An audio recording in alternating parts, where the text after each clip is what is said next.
Hoje é 2 de junho de 2021, são 15 horas e 45 minutos. Estou aqui com o Roberto Delmanto, sempre muito preciso, e na anteporta da edição última do Código Penal da família Delmanto, não é, Roberto? Quando é que vai ser lançado o seu... Olha, Paulo, nós entregamos ontem os originais, então, normalmente as editoras, você sabe, necessitam 3 meses. Então, acredito que setembro, máximo outubro, estaremos lançando, se Deus quiser, e o primeiro exemplar, você já sabe que está reservado para você, né? Manter a tradição. Pois é, eu sou muito invejoso e muito imaginativo, porque cada vez que eu vou sustentar num tribunal, eu procuro ver o desembargador ou o ministro que tem o livro de vocês ao lado, e como todos têm, eu me prevaleço disso aí para poder adivinhar o que o ministro vai pensar. E normalmente ele pensa aquilo que está ali no livro de vocês, não é, Roberto? Que bom, Paulo. Então, nós vamos falar hoje sobre as últimas alterações no Código Penal e na LEP, não é, Roberto? Exatamente. Então, eu lhe dou, por favor, a preferência, porque a sua palavra é preciosa e nós precisamos economizar tempo também, não é? Paulo, às suas ordens. Vamos lá. Primeiro, uma notícia muito importante, talvez você já deva ter lido, porque várias vezes nas nossas reuniões, nas nossas lives, ou quando elas eram feitas no seu escritório, a gente criticava muito as condições das cadeias brasileiras, né? Que as nossas cadeias estão entre as piores do mundo, a grande maioria. Situações vergonhosas, medievais, algumas piores do que canis. E a maioria do nosso poder judiciário lava as mãos, né? Eu me lembro de um habeas corpus que eu pleiteava uma progressão, porque não havia não tinha vaga no regime que ele tinha direito, e a resposta dos desembargadores foi: não, isso não é um problema nosso. Esse é um problema da administração, do executivo.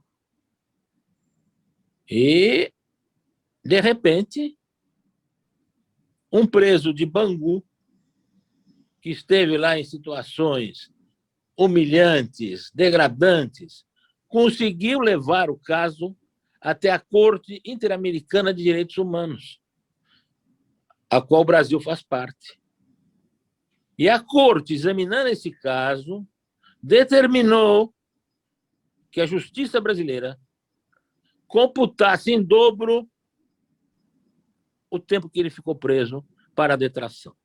Se tivesse ficado 5 anos, valeriam por 10. Eu me lembro que uma vez eu até sustentei isso numa sustentação oral. E alguém me disse depois, um comentário: mas o que o senhor quer? Aqui é Brasil, nós não somos Miami.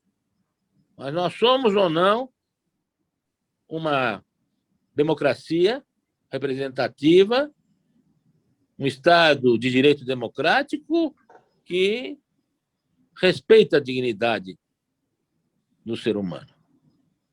E o STJ acatou isso, Paulo. E num acordo recentíssimo, relatado pelo ministro Reinaldo Soares, mandou aplicar. Este preso vai ter o tempo que ele cumpriu naquelas condições subhumanas dentro do Instituto Penal Penitenciário Plácido de Sá Carvalho, no Complexo Penitenciário de Bangu, no Rio de Janeiro, em dobro. Eu acho que esse fato foi importantíssimo.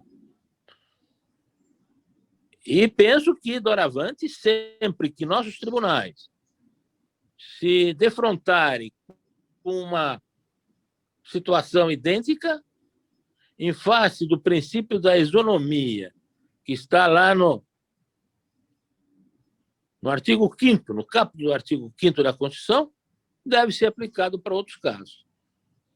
Não se deve esperar que todo esse malabarismo, a luta para conseguir chegar à Corte Interamericana de Direitos Humanos. Então, isso, Paulo, foi uma coisa alvissareira, né?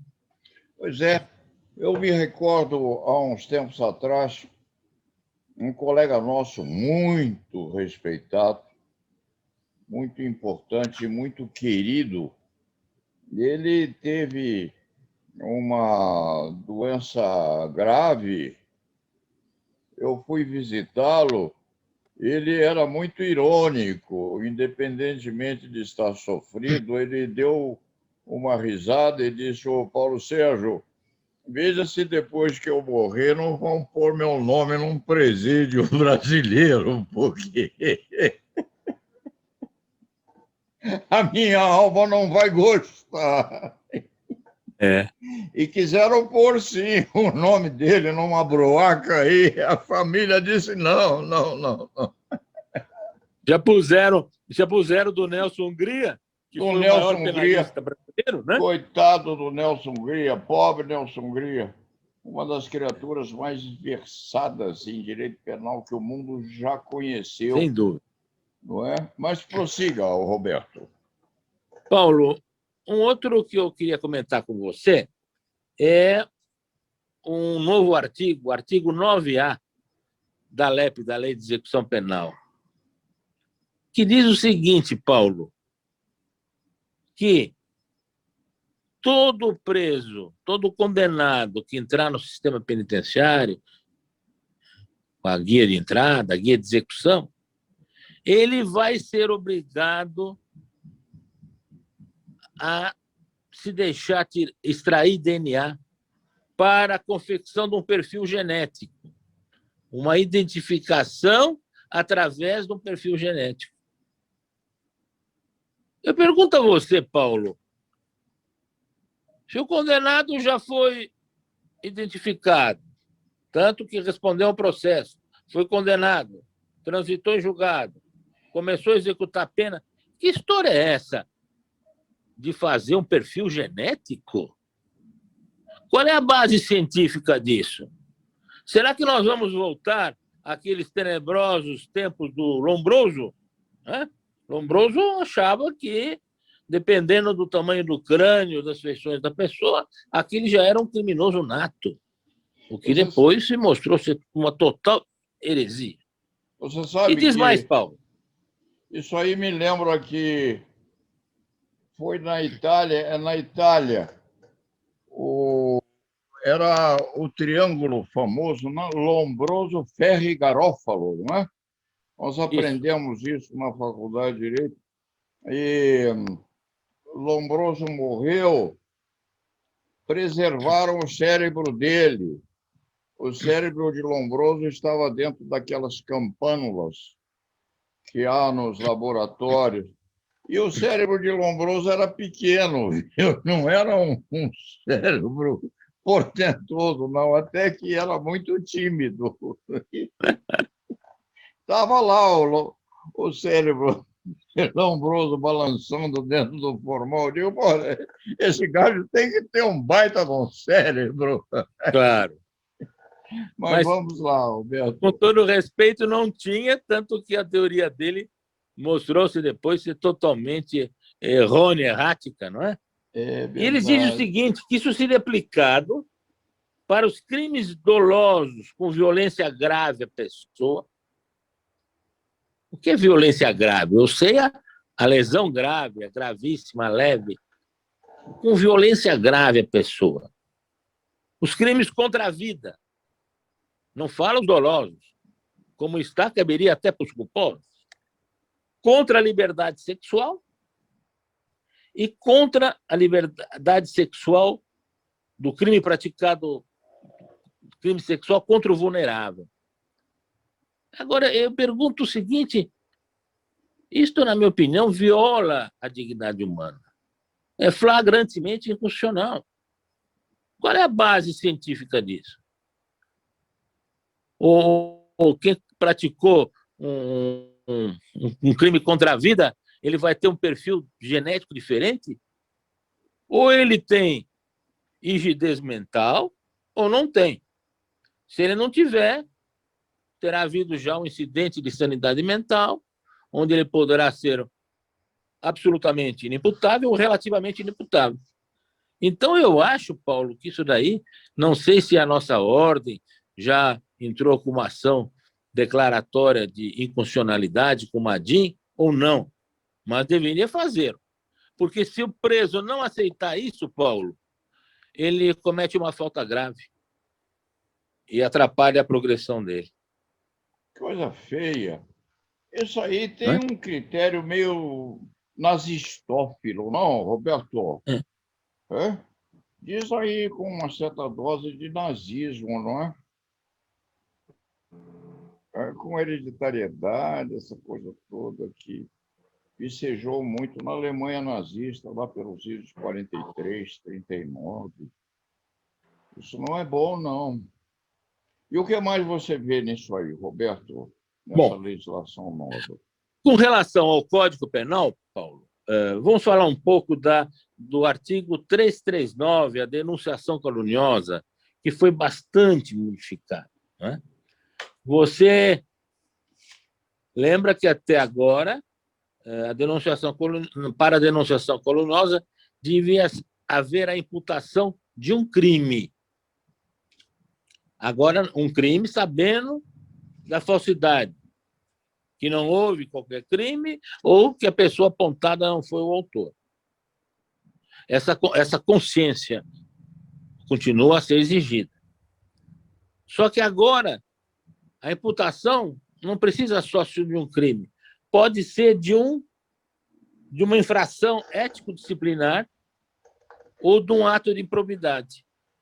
Isso Então, a vale para denunciação os caluniosa processos disciplinares, na OAB, inclusive, não? é processo ético-disciplinar, né? Como está escrito, Medicina. Né? Os processos do poder público, administrativos em geral. Então, você veja que antes era só da causa à instauração de um procedimento, de um processo imputando um crime falsamente. Agora pode ser o crime, pode ser uma infração ético-disciplinar ou um ato improbo. E houve outras modificações, né? Porque o tipo agora fala dar causa à instauração falava inquérito policial. Antes falava investigação policial. Por isso que se entendia que um simples BO já era uma investigação. Hoje a lei tornou-se mais restritiva. Tem de haver a instauração de um inquérito policial. Então, nesse particular, a lei não retroage, não é uma retroatividade, não há uma retroatividade. Hoje é exigido o processo administrativo, exigido o inquérito policial, não apenas uma investigação. Antes bastava falava ali investigação policial. Teve uma novidade, acrescentar um procedimento investigatório criminal, que é o famoso PIC do Ministério Público. Então, hoje, se você der causa à instalação de um PIC, não do inquérito policial, mas de um procedimento investigatório criminal, já configura o crime. Também instauração de processo judicial, investigação de um processo administrativo disciplinar. Também aqui a lei passou a exigir não mais... Bastava antes a instauração de uma investigação administrativa, um inquérito administrativo. Hoje não. Hoje se exige um processo administrativo disciplinar. Se a imputação falsa der causa a um simples inquérito administrativo, não haverá o crime. É preciso que haja um processo administrativo disciplinar. Então, você veja que nós temos...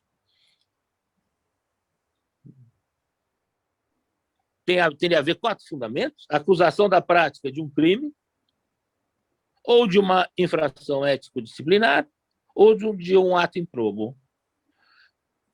Continua, segundo, contra uma pessoa determinada.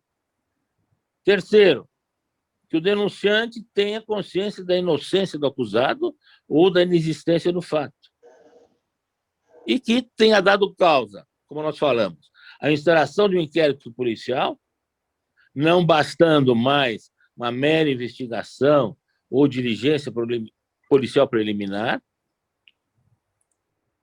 se não houver abertura de inquérito, ou então abertura de um procedimento investigatório criminal, que é o PIC do Ministério Público, ou a instauração de um processo judicial, não basta mais, como falamos, o inquérito administrativo. Continua também, que já constava antes, dar causa ao inquérito civil público e, finalmente, agora, a ação de improbidade administrativa. Né? E aí nós vamos ter ação penal pública, Roberto. Eles falam aqui, o tipo, Paulo, fala aqui em inquérito civil público, não é? Inquérito civil público, não é? Não, a lei agora, Paulo, essas leis são muito mal redigidas. Estou relendo aqui, ela fala em inquérito civil. Né? Seria isso aí. Eu acho que tem de ser um inquérito civil público, né? Porque também existem inquéritos civis que não são públicos, não é? Mas a lei aqui deixou em aberto, né? É um tema aí que vai ficar em discussão, né? E, Roberto, o que me Eu acho que, pelo bom senso, deverá ser um inquérito civil público, não é? Apesar da lei ser lacunosa, né? Não é qualquer inquérito civil, né? Pois é, o que me preocupa aí é saber o seguinte: o ofendido precisa provocar isso? Como é que fica a iniciativa? Ele precisa dar causa, né? Ele precisa é uma denunciação caluniosa, né? Ele denuncia alguma coisa, um crime, uma infração ético-disciplinar, um ato improbo, e isso resulta na instauração dessas várias modalidades de procedimentos. Sim, mas a provocação da criatura que foi falsamente vítima dessa imputação, ela precisa dar origem por pretensão, por petição, por queixa, por representação. Como é que você faz isso aí? Não, é ação. A ação continua sendo aqui, é uma ação penal pública incondicionada, né, Paulo? Sei. A pessoa pode, não é exigida uma representação, né? A ação continua sendo penal pública incondicionada. E vai continuar aquela discussão que está bem dividida, se precisa a jurisprudência, se precisa haver o trânsito em julgado daquela ação resultante da imputação falsa ou não precisa, né? Outros acham que é possível haver a instauração do processo criminal por denunciação caluniosa, mas não poderia ser julgado antes do desfecho do primeiro. Mas eu acho que é um crime muito grave e agora realmente houve assim uma abrangência, né? E vai ter esses problemas que eu vou detalhar mais agora, nas modalidades em que a nova lei é mais gravosa, como na instauração de procedimento de investigação do Ministério Público, antes não prevista, né? O PIC, não vai haver retroatividade. Também não há retroatividade quando a falsa imputação estiver limitada à infração ético-disciplinar ao ato improbo. porque a redação anterior do tipo exigia mais, né? Exigia um crime, né? Sim. Então, eu acho que é um artigo aí foi bem mexido, vai dar muita discussão, mas eu acho que é um crime muito grave. Assim, em linhas gerais, essa ampliação, eu acho que a pessoa vai pensar um pouco mais antes de fazer aí uma denunciação caluniosa, né? Isso é muito importante para a medicina, não, Roberto? Medicina para os advogados que são injustamente levados a uma perquisição de caráter ético-disciplinar na ordem, não é? Isso aí, às vezes, nós temos colegas que são injustamente levados ao cadafalso disciplinar na ordem, sofrem muito com isso aí. É preciso que se pense que o mau cliente seja levado a uma reflexão muito grande antes de fazer uma coisa dessa, né? Como a imputação feita a médico também, às vezes o médico se dedica a favor do cliente e o cliente, por uma característica que independe da vontade dele, o cliente vai à ordem, vai ao Conselho de Medicina denunciar o médico. É preciso que se pense muito bem nisso, porque os médicos e os advogados agora eles têm uma possibilidade grande de devolução, não é? De devolução do sofrimento, não é? E eu estava lembrando ontem, Paulo, no memorial que eu preparei, caso muito antigo, caso mais antigo do escritório. Esse caso vai fazer agora 18 anos que o sujeito é processado. E inocente, tenho certeza que ele é inocente.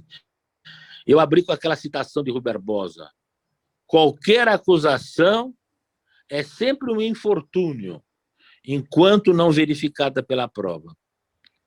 Qualquer acusação é sempre um infortúnio, enquanto não verificada pela prova. Não é? Não é verdade? E, Paulo, vamos adiante? Vamos lá. Uma grande novidade foi um novo artigo chamado Perseguição, o nome em júris. É o artigo 147A. Eles, de certa maneira, copiaram o chamado stalking, que existe em outros países, nos Estados Unidos.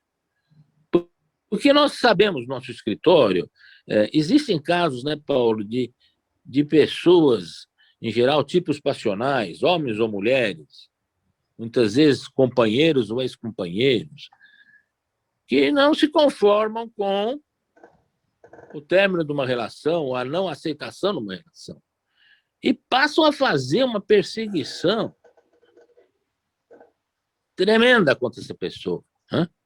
Ela é perseguida quando sai de casa, ela é perseguida através das redes sociais, pela internet, transformam a vida da pessoa num verdadeiro inferno.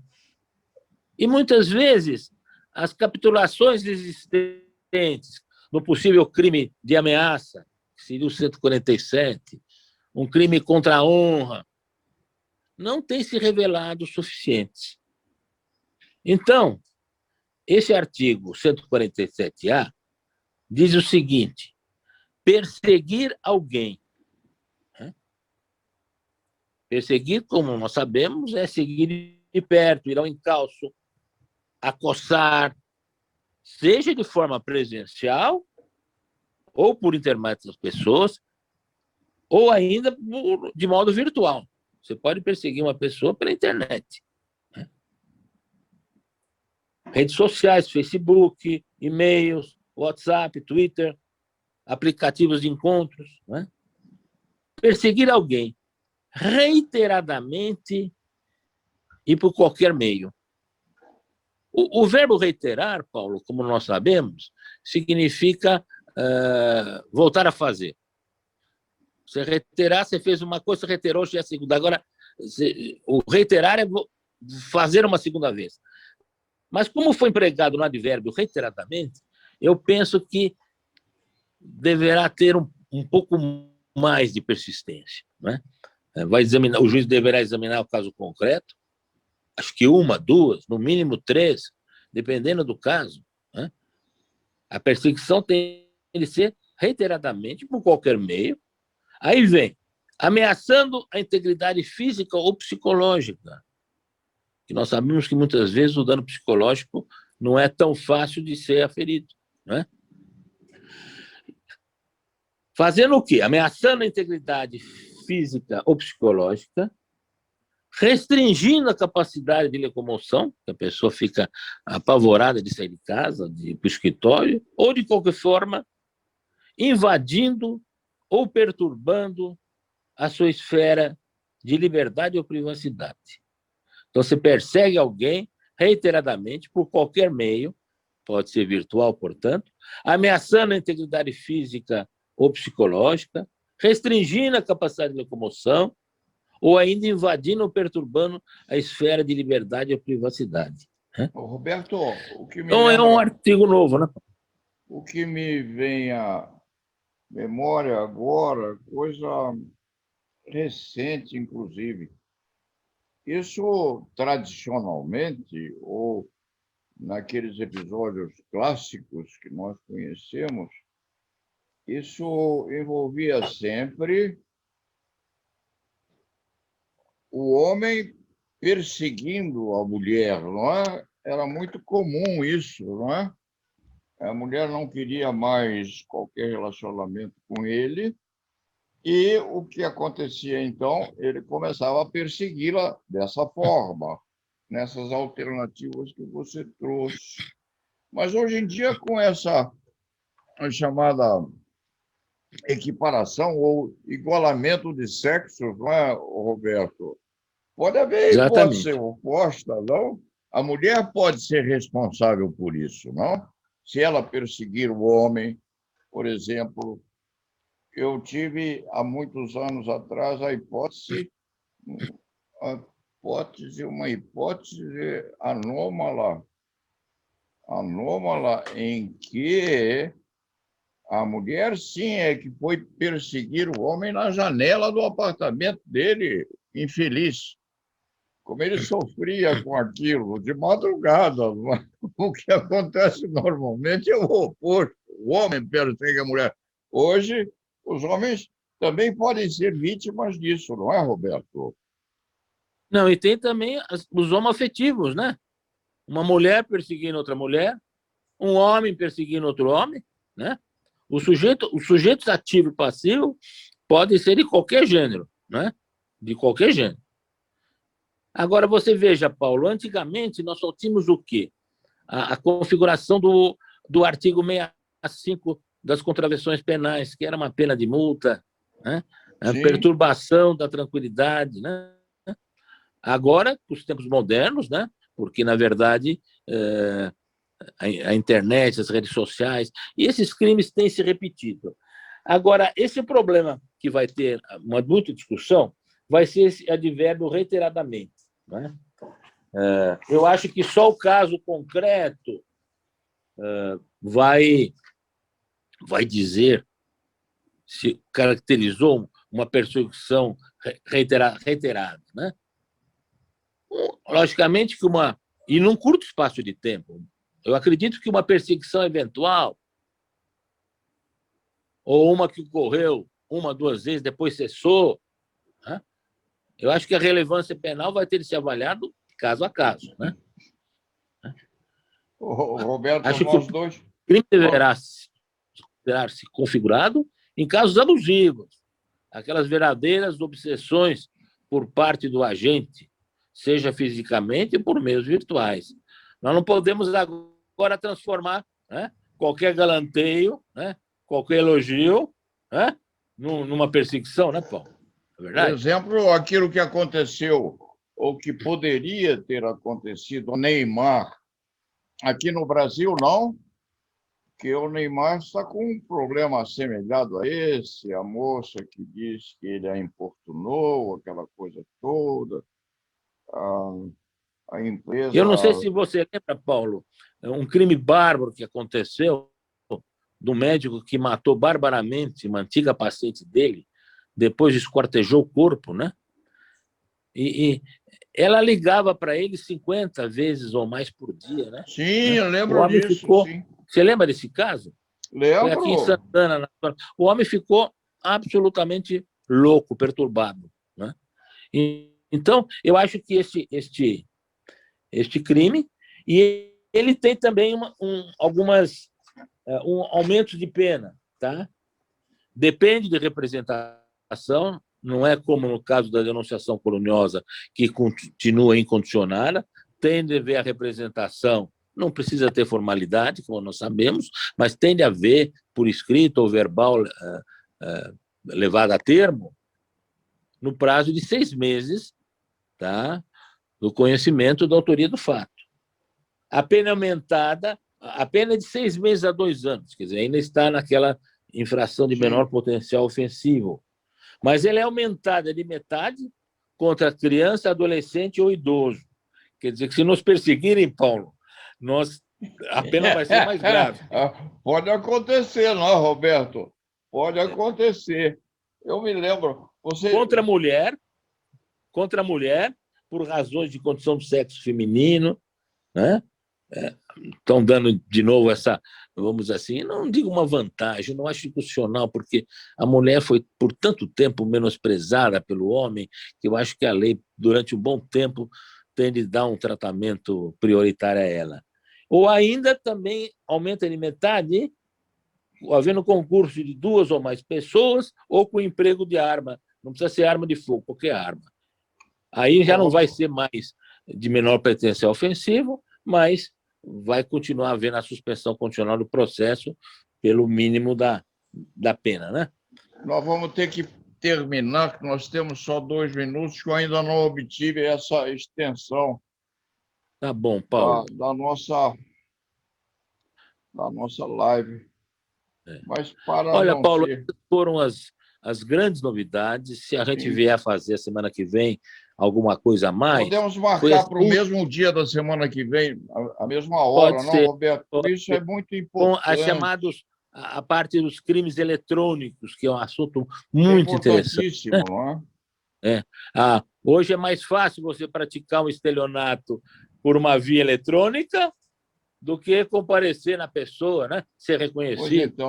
Então, eles fizeram vários crimes, desde a invasão de dispositivo eletrônico, o furto mediante o uso de eletrônico e o estelionato mediante uma fraude eletrônica. É um assunto bem interessante, né, Paulo? Muito bem. Vamos marcar para quarta-feira próxima, no mesmo horário, porque isso muito é bom. Entusiasmante, não é, Roberto? Nós precisamos claro. ir mais longe nisso aí, tá bom?